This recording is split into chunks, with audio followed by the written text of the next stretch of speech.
Today's videos mga lods, tudloan tamo unsaon pag download sa old version nga CapCut nga free pro ang atong unahon. Syempre una matuto sa Google, then i-search nato ang old version CapCut.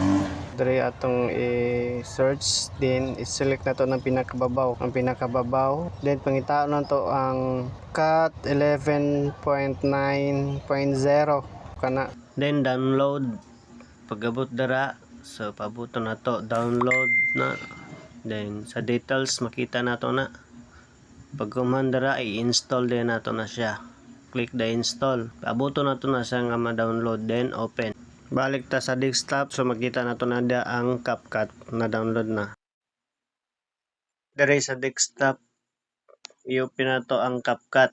Tanaw nato dire kung napaba ang katong mga pro. So wala na ang iyang remove background, so wala na auto removal, dili na pro. Ang iyang large motion, ang iyang stabilize, free na ta, makagamit na ta aning reduce noise, kagamit na ta anin niya, free na. Para lang mga lods, daghang salamat, thank you for watching.